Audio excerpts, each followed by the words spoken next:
We are talking about making your home business fly, so working from home and making it work. I know that many of us, definitely starting up a business, we are working from home and we have lots of commitments, so how do we make it work?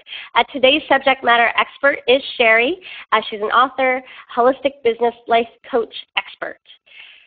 So this week's guest speaker is going to be Sheri, and she also has a book that's called Working from Home and Making It Work, and she's going to be elaborating on that today.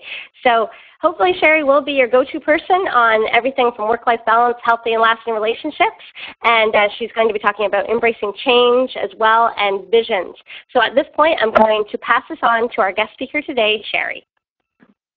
Thank you very much, Carla. I'm very excited to be here on the webinar with you and share with you my learnings and my successes and my stories over the last almost 3 decades. So we'll go on to the first slide, and we'll talk a little bit about what we're going to be covering today. First of all, set goals that you are more inclined to stick with or stick to. We're going to gain a better perspective on your time. And we're going to learn how to evaluate and course correct as needed.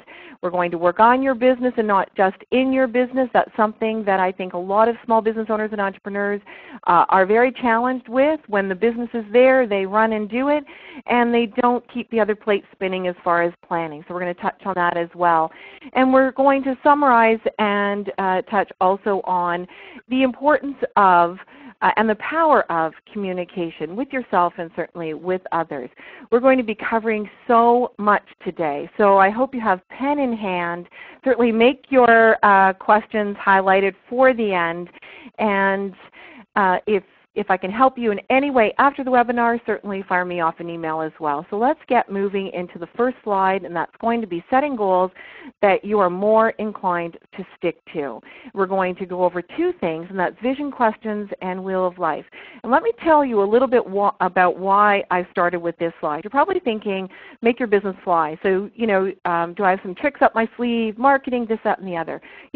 There's lots and lots of things that you can learn and relearn about making your business fly, but you also want it to be sustainable. You want to be able to set goals that you know that you can actually achieve and that you are really, really, really connected to. And so the vision questions that we're going to be going through in just a moment are really going to help you do that. You're going to get really, really clear about what matters to you, what doesn't matter to you.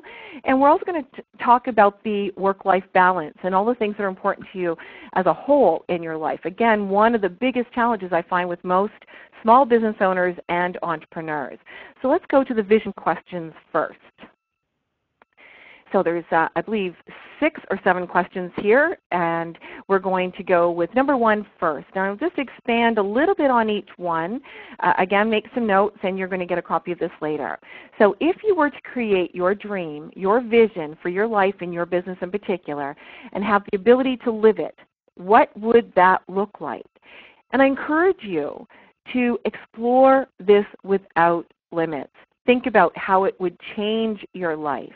Really get attached to it, because there's lots of things we say we want, but we wonder why we don't actually achieve it. And we really don't go through the entire process of understanding the impact of that goal and achieving it in our life. And we don't always include others around us as well, and that can really give you a lot of leverage in staying with a goal that really matters to you. So that's why we're going through these vision questions first. So if you were to create your dream vision and have the ability to live it, what would that look like, and how would that change your life? Number 2 is, how would you describe your current situation? You got to get real. You got to know what's working and what's not working, what you're satisfied with and what you're not satisfied with. And then you can start looking at those things and noticing what you need to do more of and what you need to do less of, or how you need to change things overall. So let's go on to number 3. What are your greatest concerns? And you'll notice that right beside that question, I elaborate a little bit more. And this is really important. It takes a little bit of thinking. So you'll probably be thinking about this a few days from now, actually. If some of your greatest concerns have to do with what you believe, if they're belief-based, allow yourself to notice if they're your beliefs or someone else's, and discern whether these beliefs are serving you and those you care about, your family, or hurting you. Do you have a fear of success? Do you believe certain things are possible and certain things aren't possible? You can say you want something, but if deep down inside you don't believe it's possible, you don't believe in yourself, then you could be setting yourself up for some serious frustration. So acknowledge what your greatest concerns are and dig a little deeper. So number 4. Let's go to number 4. Now, this is a really great step, and I don't think small business owners and entrepreneurs do this enough. In fact, maybe all of us, no matter what role we're in, we don't concentrate on this part. What steps have you taken to live and work larger and manifest your ideal vision for your life? Think about that for a minute. Think about it in a way that you realize and you notice and you list all the things you're doing right. We don't stop long enough in our very busy days, busy work days, busy family days. We don't stop long enough to acknowledge the progress we've made, the things we're doing right, the steps we are taking to live and work larger and manifest your ideal vision for your life. So again, I know you're going to want to spend way more time than what we can right this second, but start thinking about that. Get the juices flowing, and I bet you could spend the rest of the afternoon.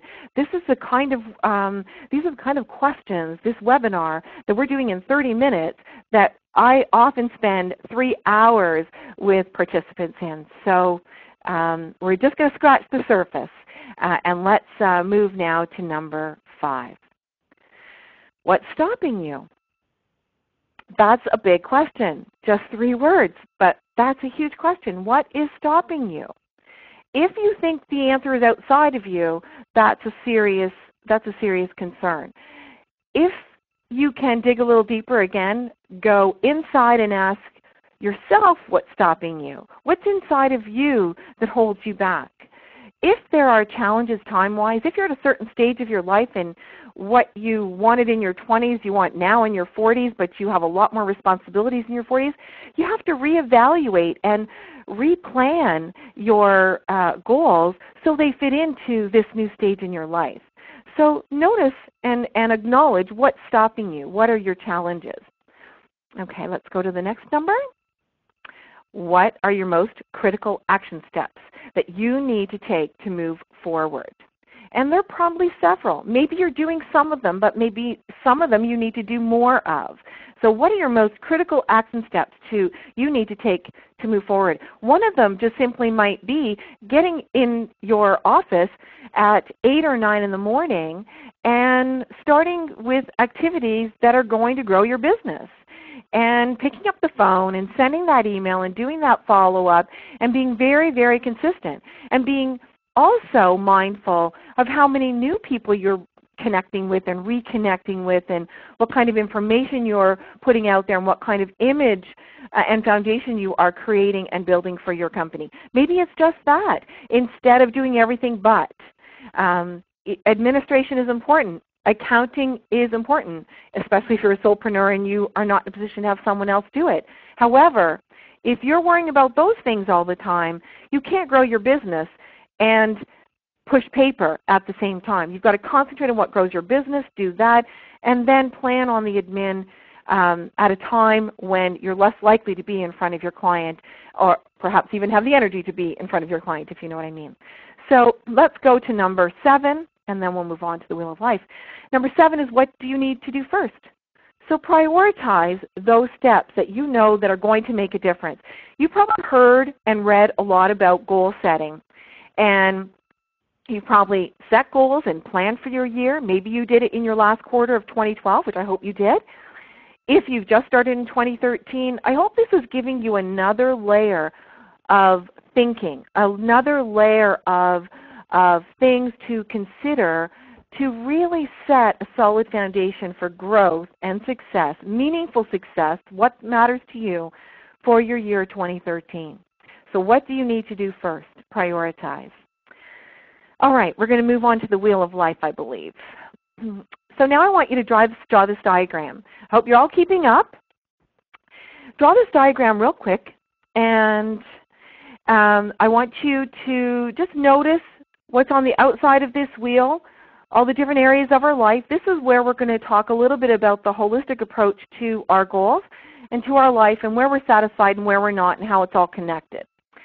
So we'll move now on to, hopefully everyone's had time to draw the circle and the spokes and the different areas of our life, and we're going to see this picture once more, but let's move on to the instructions now. Next slide. All right, so the Wheel of Life instructions, here we go. This exercise is really easy to do and speaks to the elusive balance that we all strive for. The center of the circle represents 0, and the outer circle represents 10. You simply indicate by a mark on each of the spokes, that's the lines, your level of satisfaction in each area of your life. For example, the halfway point on each line represents 5. Once you've put a mark on each of the lines, simply connect the dots, the marks, to create your Wheel of Life. This offers considerable insight and awareness about where you're at and what and where you can and would like to make any changes. I think what you'll also notice, and what I'm always excited about when I look at this, and I encourage people to do it on a pretty regular basis, whether it's a couple of times a year, seasonally, or even once a year at least, is that there's so many things in our lives that are interconnected. So let's move to the next slide, and you'll see a sample of someone filling out their Wheel of Life. Now, if you imagine a wheel and it's round, and it gets you around if it's on a car, this shape might not get you very far. But I don't want you to focus so much on that and think that it's a hopeless circle. I want you to notice it with its potential. Let's face it, whether you're 20 or 30 or 50 or 60, it doesn't matter. There are going to be things that matter to you most or more at different stages in your life. So even if you have a rating in one particular area of 5, that might not be of critical importance to you. So you do still have to do some prioritizing here. But I want to give you an example of how it's all connected. Let's say that you want to increase your career and wealth. Well, they're pretty tied in. So that's a pretty obvious connection. So if you do certain things in your career to get you in front of more people and engaging more people and educating and providing knowledge to more people about what you do and who you are and how you can help them, then obviously the potential of success in your career is going to go up, your wealth is going to go up, and if you're engaging people, new people all the time, perhaps more in social media, more in networking, in your business community, perhaps you're helping your community as a whole and building your network that way, then your social and friends is going to go up somewhat as well. So you see how it's all connected. It's not like, oh my gosh, I've got so much to do in all these areas. So let's move on. I'll let you sit with that and again address any questions afterwards. We're moving now to the next point on the first slide, and that is gain a better perspective on your time. And this is one of my favorites that I work with many of my clients on. So many times in going through this process with my clients, I've seen them save an hour and 2 a day and become really productive and much more conscious and much more collaborative in the way that they run their home and the way they run their businesses, depending on the people that are involved. So when you spread yourself too thin, it is hard to be your best self. And when you do this, it's even harder to be in integrity, think clearly, and worse yet, act or speak the way you would under better circumstances. Have you ever said there's just not enough hours in the day, or where has this day gone? Well, I initially created the Wellness Journal to help my clients and colleagues, actually and myself, get a handle on their use of time, or as often was the case, get a handle on how and who else was using or consuming their time. Let's go to the next slide. It's very simple, and you can customize the Wellness Journal the way you see fit for your particular circumstances. I want to underscore that detail is really helpful here, but not to the point where it will inhibit you from following through the process.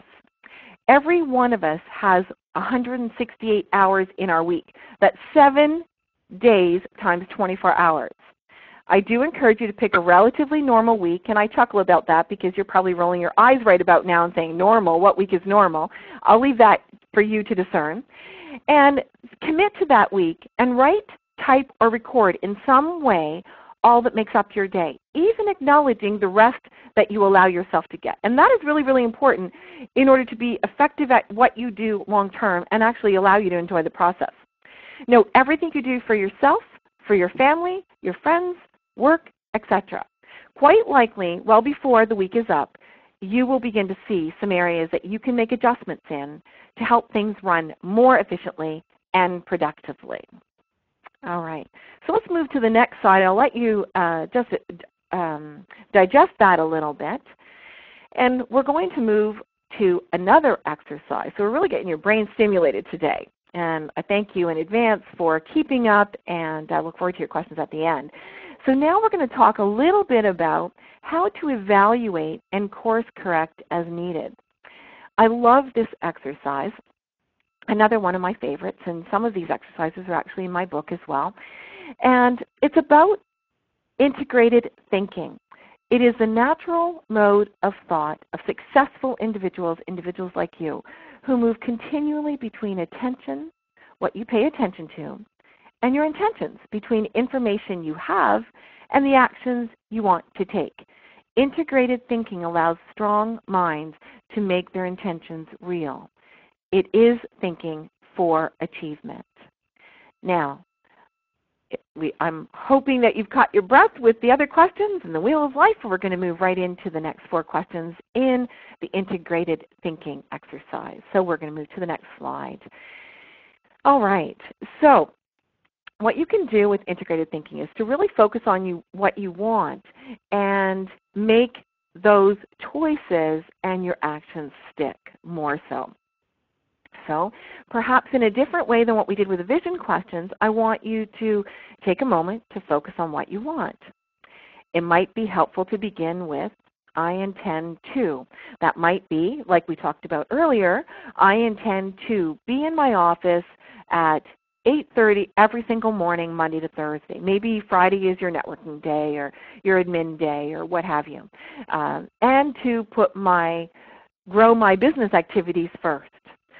I intend to create more work-life balance, whether it's spending more time with your children, spending more time with your partner, not being in your office at 11 o'clock in the evening. Not that that's a bad thing in and of itself, but you've got to know what works for you. So take a moment, focus on what you want, and possibly start with I intend if you need to get the juices flowing. So number 2. For one goal or outcome that you've selected, begin to sketch or list everything you know about where you are now and about what you will see, hear, and feel when you have achieved what you want. Again, this is just getting to another layer, getting really real about where you're at now, but also really getting connected to the goal and knowing what it's going to feel like. Vision what it's going to feel like and what it's going to look like when you've achieved what you want, and perhaps who is going to benefit besides you, your clients, your family, the people that you live your life with. So I'm going to read that one more time because that takes a little bit more concentration. For one goal or outcome that you've perhaps noted here, begin to sketch or list everything you know about where you are now. So acknowledge where you are now and notice and acknowledge what you will see, hear, and feel when you've achieved what you want. What you want. I want to underscore what you want, not what other people want.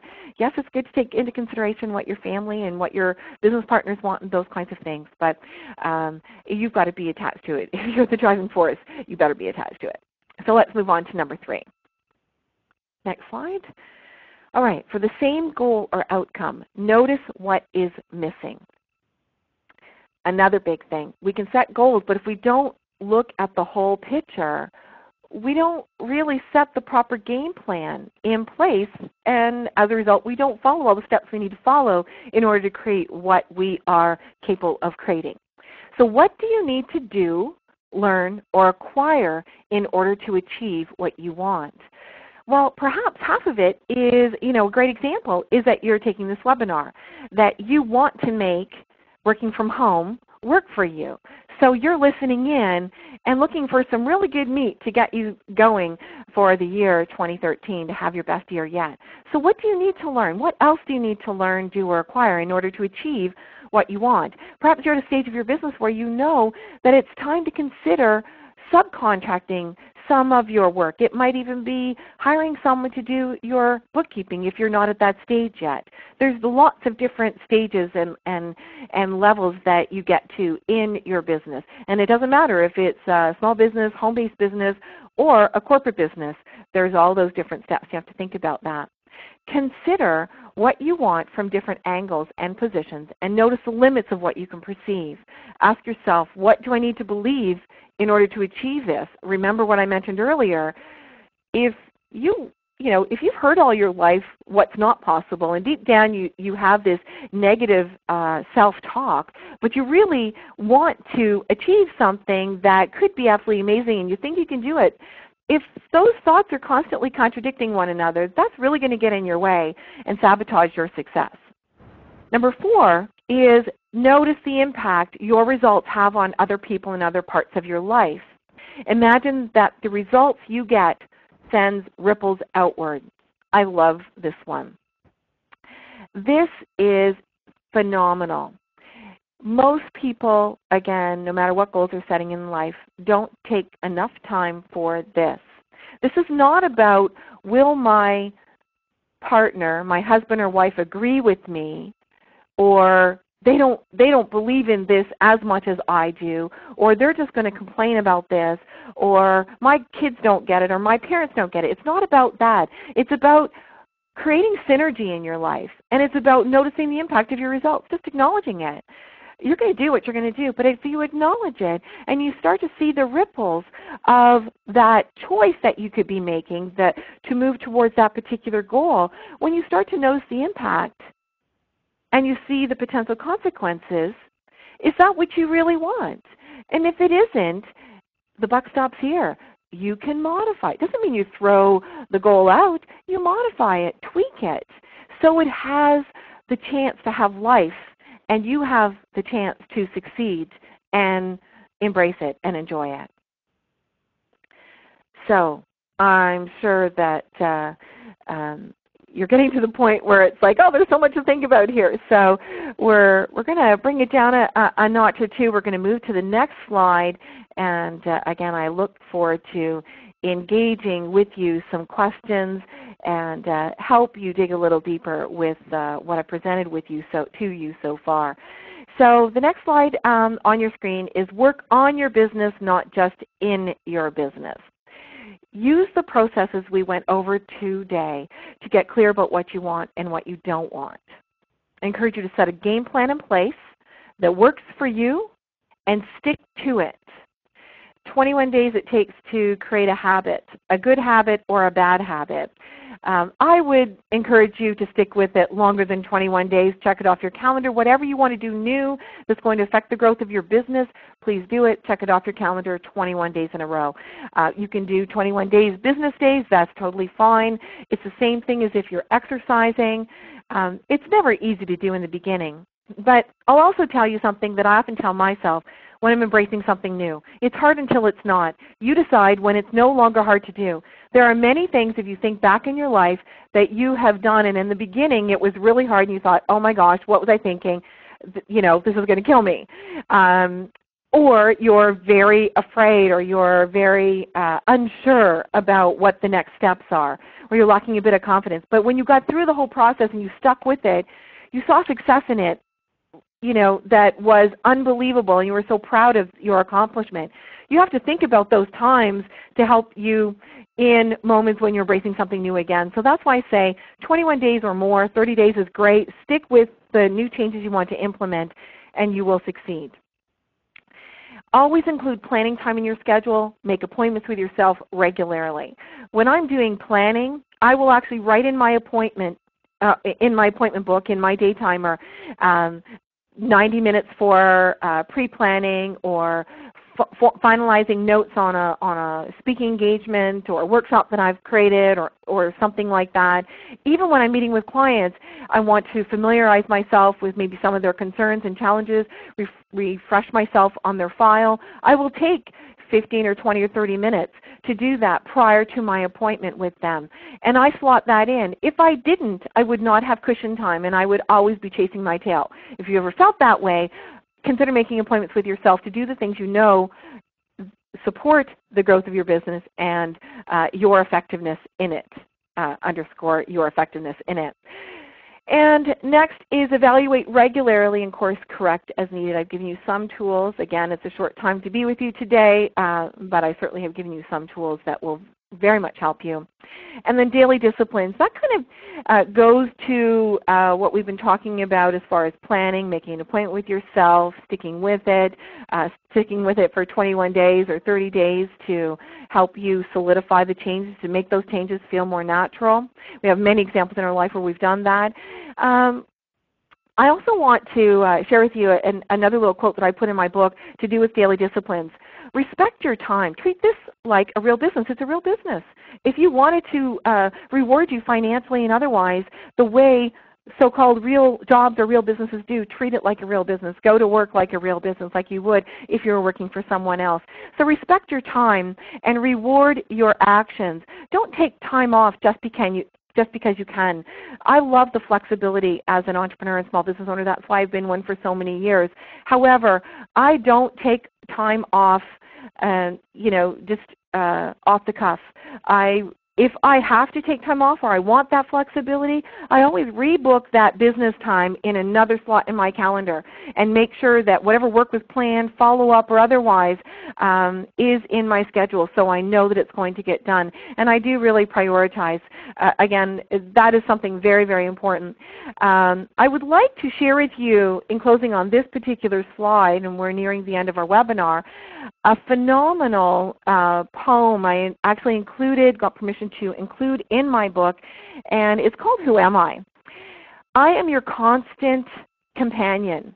I am your greatest helper or heaviest burden. I will push you onward or drag you down to failure. I am completely at your command. Half the things you do, you might just as well turn over to me, and I will be able to do them quickly and correctly. I am easily managed. You must merely be firm with me. Show me exactly how you want something done, and after a few lessons, I will do it automatically. I am the servant of all great individuals, and alas, of all failures as well. Those who are great, I have made great. Those who are failures, I have made failures. I am not a machine, though I work with all the precision of a machine plus the intelligence of a human. You may run me for a profit or run me for ruin. It makes no difference to me. Take me, train me, be firm with me, and I will place the world at your feet. Be easy with me, and I will destroy you. Who am I? Well, I've given you the answer at the bottom of this slide. It's habit. I am habit. I find that when I read that poem for me, it reinforces to me how important my choices are, even the choices when I don't choose. And that is a choice in and of itself. So let's go to the next slide. We're almost done. Rediscover the importance and power of communication. Well, I've alluded to that a lot in the last half hour, and the one that I've talked about most or alluded to the most is the conversations you are having with yourself. Communication with yourself is key. What you say on the inside has to be congruent with what you say on the outside and to others. If it's not, I guarantee you, you will move very slowly in your business. You will make a few strides, and then you'll pull back a little. You'll make a few strides, and then you'll pull back a little. So work on that part. It is an area that will, when you work on it, really strengthen your capacity to create solutions and success in your business and in your life as a whole. Be mindful of the impression you wish to give It is definitely in the details, and your reputation depends on it. Regardless of whether you're communicating on social media these days, how you present yourself, how you dress when you go out to meet clients, colleagues, etc. And in this day and age of technology, don't forget the personal touch. I'm amazed at the way some people even communicate on email these days, and that's your reputation. Make sure that you are thinking about how you are coming across and the intention and the feel that you want to project in every way, shape, and form, and you're communicating on all platforms. Again, whether it's email, whether it's phone, whether it's your cell phone. Don't pick it up if you're in the middle of something. Twitter, LinkedIn, etc., etc. So we'll move now to the next slide, which I think we're close to being finished. Yes, we are. I'd like to share with you in closing, wow, right on 11:30, that the paperback and ebook versions are actually now available for you to consider in the IC bookstore on my website. It's right there on the screen, insightfulcommunications.ca. And you'll also be able to enjoy some of the other blogs that I've written about working from home and making it work. And now I'm ready for questions. Thank you, Sheri. That was great. I always love it. I always love hearing you speak. So any questions? I'm going to stop the recording right now.